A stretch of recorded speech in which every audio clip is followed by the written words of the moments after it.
Hello, everyone. I'm Harpreet Singh, welcoming you to the Future of Work Pioneers podcast, Future of the Joint Force Edition. For those who are new to the podcast, the Joint Force Edition of this podcast is dedicated not only to the men and women in uniform, but also the many wonderful civilian leaders throughout the whole of government, with the goal of being able to discuss potential effects of both AI and emerging technologies on the government's most precious asset, its people. My guest today is Dr. Marina Theodotou, who is a change management leader focused on people, engagement, and culture. Marina develops and curates learning experiences that push boundaries and inspire the workforce at the Department of Defense. She holds a doctorate in organizational change and leadership from the University of Southern California. Marina, welcome to the show. Thank you so much, Harpreet. It's a pleasure to be here. So before we dig into more specific questions, it would be great if you could give us a bit of your background, how you progressed into your current position, and what brought you to workforce development specifically.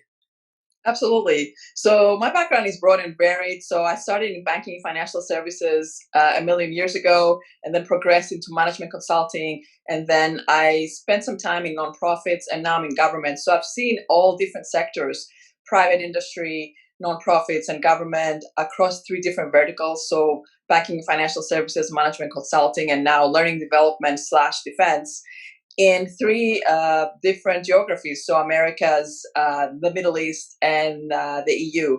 So when I looked at that a few years ago, all of this conglomeration of my career, I pulled one common thread, and that was change and leadership.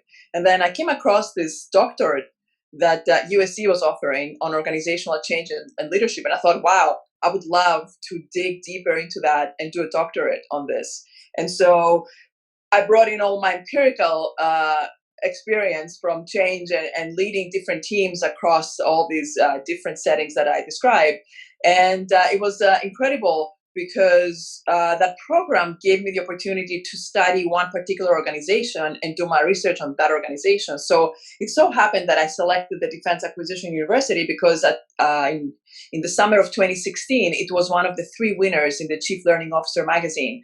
And I was looking for an organization to do my research on, and I reached out to Jim Woolsey, who is the president of DAU, on LinkedIn. By the way, it was 4th of July weekend, 2016, and he responded, and I was so impressed, and I thought, wow. He said, yes, we'd love for you to do your research with DAU, so I did that, and the more I was learning about DAU, the more hooked I got on the mission, and of course, the great work that DAU and DoD does on obviously focusing on our national security, but also focusing on people and culture and the need for culture change. So that's what brought me here to DAU. I've been here for about 3 years, and I'm super excited to share that I'll be moving for a 6-month rotation to Naval X, which is the Department of the Navy's Innovation Superconnector. Wonderful. So tell us a little bit about DAU's mission. Yes, so the Defense Acquisition University has 5 regions and 2 colleges, and our focus and mission is to train over 183,000 members of the DoD workforce that focus on acquisition. So acquisition is the procurement process for everything the warfighter needs, whether it's pens or uniforms to aircraft carriers. It's a very complex process. It's the most complex process in the world, and requires a lot of training and expertise to be able to navigate all these different phases. The complexity of it has also been sort of a hurdle in delivering at the speed of relevance, delivering services and goods at the speed of relevance. So there has been a great effort to simplify the process. And right now, the Honorable Undersecretary for Defense for Acquisition and Sustainment, Ellen Lord, has one of her big goals has been to actually simplify the process with the adaptive acquisition framework that came out late last year, early this year. So DAU has been very much involved in providing rapid deployment training to all these 183,000 members of the workforce to understand what does this mean? What is this adaptive acquisition framework, which actually tailors the previously cumbersome steps into more simplified but not less rigorous steps, so that we can deliver more goods faster. Essentially, that's the focus of the AAF. So DAU has been focusing on supporting both the mission of the OSD, the Office of the Secretary of Defense, and also supporting the workforce. So making sure that the workforce has the opportunities to learn where they need to learn and however they need to learn. So we're doing a lot to bring learning online, on mobile. You can actually set up your Alexa now, and Alexa, you can actually do learning, your acquisition learning on DAU's Alexa. So lots of exciting things, and I'll be happy to discuss them in more detail down the line. Right. So the students of the university are going to be federal employees, or? Yes, correct. They're federal employees, yes. We have, they're mostly civilian, and we have a few that are military. So the 183,000 are DOD. There are a few other that are non-DOD that actually do come to DAU for some learning, but our focus is those 183,000. As you know, innovation is an important business within DoD. It's been at the forefront of innovation for a long time. And innovation requires the ability to drive change when it comes to the leadership. And your research is centered around organizational development. So how do you think about leaders, and what do they need to do in order to adapt to new paradigms so they can drive change? Absolutely. So it's so critical for leaders to be able to have a growth mindset. And I'm borrowing now from Carol Dweck. It's so fundamental. Research shows that growth mindset is important for anyone, including those of us in leadership position, and I also believe that anyone can lead from where they stand. So leaders need to have a growth mindset, which means that they need to address challenges with an open mind and being open to new ideas, as opposed to being risk averse and closed and insular. So that's a fundamental requirement. I'm also borrowing from the innovators' DNA from Christensen, Gergersen, and Dyer, who have taught us that innovators share these 5 traits, right? The questioning, associating, networking, experimenting. The 5th one is observing. So being able to connect the dots, having a growth mindset, but also being able to be open and experiment and think differently about finding new solutions to old problems is fundamental in how we push for innovation within the DoD. And actually at DAU, we've created events around this, and even the Think Differently webcast platform that I had the honor and the passion, I'm very passionate about, because my team and I built that from the ground up to actually create this platform where we bring industry and DoD and academia into these discussions where participants, we've had 1,000 logins. People from the workforce, from the 183,000 that I mentioned, can log in and actually be part of the conversation. It's so critical to be able to create these platforms so that the traits that I mentioned earlier can be explored and examined, and people can collide and find each other and figure out ways to collaborate. So when you are interacting at the DoD, are you seeing folks engaging in certain types of innovation versus others, or what are you noticing?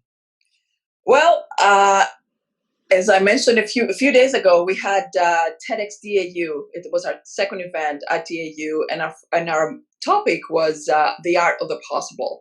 So it was an amazing experience. We had 5,650 registrants, and about 3,500 of those were active within this virtual app environment that we created. And it was incredible to see the connections and this discussion on innovation. And of course, we know that we have all these innovative cells around within the DoD, starting with DIU, previously X, and now DIU. We have Kessel Run, we have Naval X, we have AFWorks, we have SoftWorks, we have the mad scientists, the Army Futures. So they're all at DIU. We have DAUX. We have our own. So there are all these cells within the DoD that are working so passionately to explore innovation and focus on creating space for innovation, which really means that you have to not only have the passion, but the expertise and the knowledge of the process, because you cannot innovate a process unless you really, really know it well. And then you can identify the bottlenecks and then try to fix the ones that are bigger bottlenecks first. The other thing that we're seeing is this incredible conversation that's happening on LinkedIn. I'm very active on LinkedIn, and I love, and I've learned so much about the innovation ecosystem through there, and also connected with cells like the Defense Entrepreneurs Forum that are outside the DoD physically, but so much connected because many of the members of the Defense Entrepreneurs Forum are part of the DoD, either in a civilian or military capacity. So I was looking at some data earlier today. I attended the ASU GSV conference, which is considered the Super Bowl of learning, where learning and innovation collide. And one of the speakers was sharing this research that he did, a Professor Galloway from NYU Stern, and he said that he did some research and found that some of the biggest organizations, most innovative organizations, are about 20 miles away from a big university that fosters research. And in his research, he cited, of course, Berkeley, and then all Facebook and Google and Amazon, all being around this university within 20-mile radius. So in my mind, universities within the DoD, like the DAU, can play that role of a place and a platform that connects people with people and people with knowledge, not only about acquisition, but also about innovation, AI, digital readiness, and all of these components that we need to be able to support the warfighter. This episode is brought to you by Experfy. Incubated in Harvard Innovation Lab, Experfy provides custom future of work solutions, such as private talent clouds and skill taxonomies. Experfy differentiates itself by using subject matter experts to pre-vet and pipeline candidates for AI and high-end technology skills.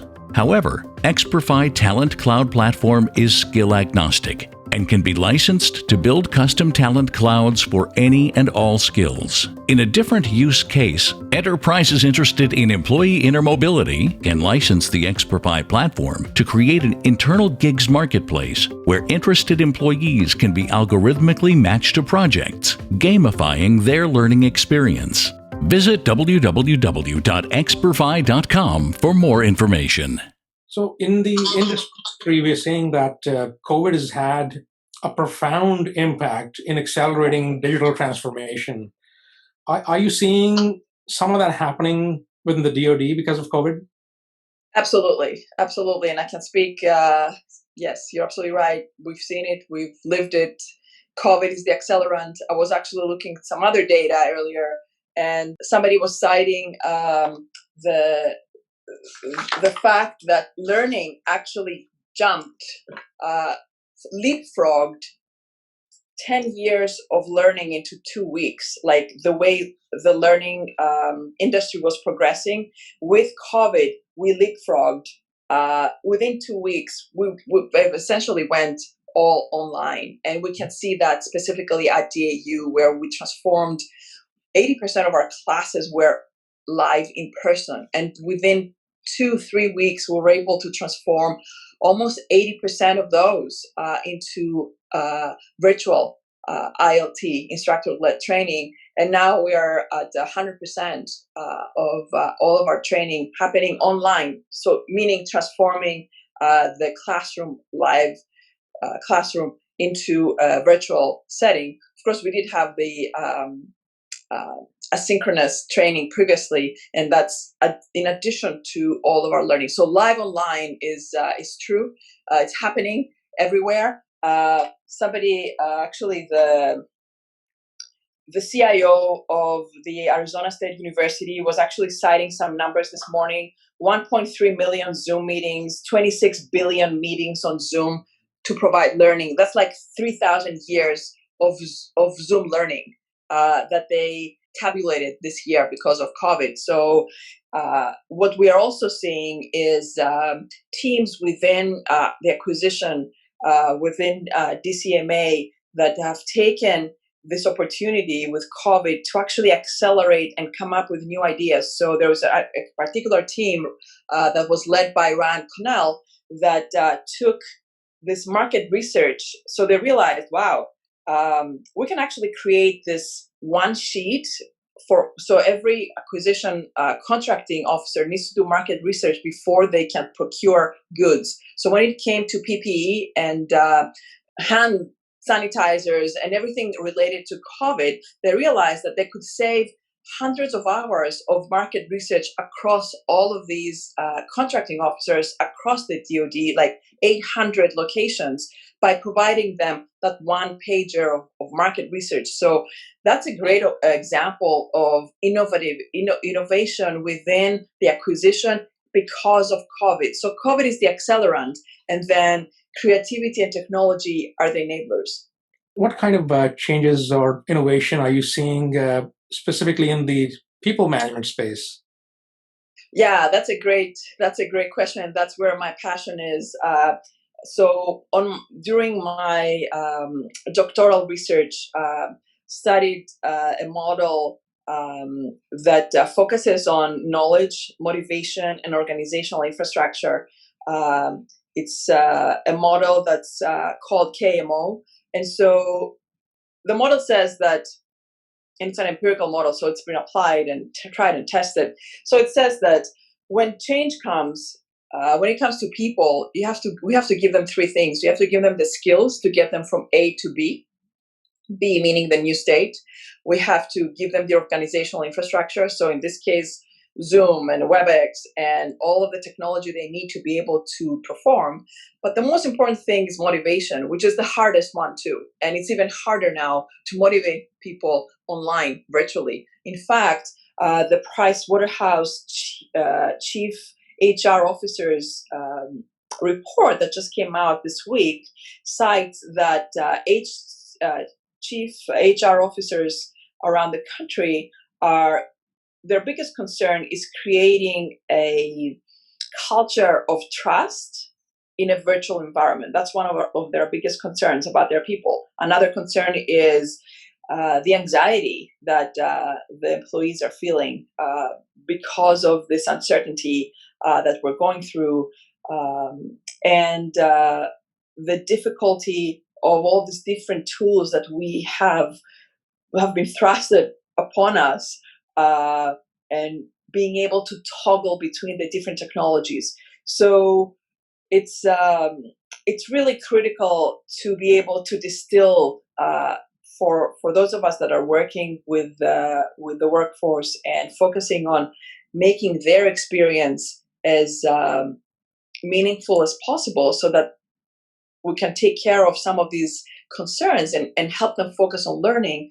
We're focusing on the user experience. So at TAU, we actually created a brand new directorate with over 40 team members that's led by Marianne Watson. And the focus of this directorate is indeed the user experience. So we're dissecting the learning experience from the moment they come to DAU We want to understand their journey, not only from a user interface, but also from everything that we offer, products and services, etc. So it's really critical to be able to do that. So that's the knowledge piece and the organizational piece, the K and the M of the model that I mentioned earlier. It's a Clark and Estes model. The M part is also so critical. So I mentioned earlier we did the Think Differently webcast, which was an opportunity to create a platform to bring industry and DoD and the workforce and academia together to talk. And I also mentioned earlier we did the TEDxDAU, which was a huge success based on the results that we got from the survey and the participants telling us that, oh my God, I've joined the DoD a year ago, and now I feel empowered and I feel motivated to navigate through this crazy COVID unprecedented time. One participant said. Another one said, I've been at the DoD for 15 years. This is the first time I feel so inspired and empowered. So these are just two data points, but we can see that we're able to touch not only those that are new to the DoD, but also some of the most seasoned members of the DoD, and helping them feel motivated. We feel that that's so difficult, but so critical to driving everything else. So even if we have the skills, if we're not motivated, we're not going to take the next step. Now let's talk about some of the processes within the government that inhibit innovation. Yeah. So you've got a lot of companies out in the Silicon Valley or even in Cambridge, Massachusetts, that have wonderful technology and platforms, but they're not able to really interact with the government or sell to the government. So how do you think that these companies can become enablers for the government? What are the kind of avenues that you would recommend for these companies? Absolutely. So I'm going to go back to Secretary Esper, who highlighted again and again, especially this year, the need for the DoD to connect with industry. We cannot be stronger if we don't collaborate and leverage learnings within industry and academia. So I would recommend 3 avenues that are already happening, by the way. Of course, the first one is the UARCs. So that's the University Affiliate Research Centers. Those are DoD research centers that are affiliated with universities. And so recently, DAU actually collaborated with Stevens Institute of Technology, and we created 9 sessions for digital readiness. So we did 3 sessions on AI. So these are rapid deployment training webcasts, similar to the ones that I mentioned earlier. So we had 3 on AI, 3 on digital readiness, and 3 on digital engineering. It was incredible to see. We had over 3,000 members of the workforce attend these because there's so much thirst on workforce digital readiness and being able to understand the basics so that we can navigate this conversation. So that's one example. UARCs is one example. Another example is organizations like Decode. Decode is a private company that actually operates in bringing together the tech industry and government, and helping them identify the gaps. First, they help them understand each other. What are the needs that each other has, and then helps them close the gap so that there's more collaboration, so that the government can leverage commercial technology for national security. Very, very critical and very successful. So a lot of senior executives have been attending courses at Decode, and actually DAU has supported some of that training that Decode offers. But what I love about this setup is that VCs and small startups can actually pitch to government in live pitch sessions, and with the support of Decode, they can actually find ways and use other transaction authority vehicles, which are special vehicles within the acquisition process that are faster and allow these smaller startups to actually collaborate with government. So that's the second example. So into private industry initiatives and companies that are coming in to close that gap. And the third is education and awareness. And DAU has actually created a page. If you can Google doing business with the DoD, the page is going to pop up that DAU created. And in there, we have all kinds of resources, including a 10-step map where we're guiding companies that are not familiar with how complex it is to work with government to go through the different 10 steps and prepare so that they can be better versed in this, navigating this complex process. So the bottom line is education, awareness, and collaboration so that we can close that gap and foster stronger collaboration between industry and especially the smaller startups and smaller businesses and the DoD. As we look at the future of this joint force, arguably it'll be the cultivation of talent that will ensure that the DoD maintains its operational readiness moving forward in this era of artificial intelligence and these emerging technologies. And critical to this business is talent. So what do you see as the challenges that the DoD faces as it's trying to compete for the same talent with the companies like Google and Facebook and Amazon? And how do you see DoD mitigating those challenges? Yeah, so that's a absolutely great point, and clearly it is the mission that's a differentiator. Money is not where the differentiator will come in from, because government cannot compete with the salaries that industry pays. However, the mission and the reward that you get from working to advance national security can be, for many, much more meaningful than the salary made. So clearly, that's where I believe, and that's what brought me to the DoD. It's the mission and the opportunity to work with incredibly smart people and do meaningful long-term things that are bigger than any one of us, helping to advance the national security.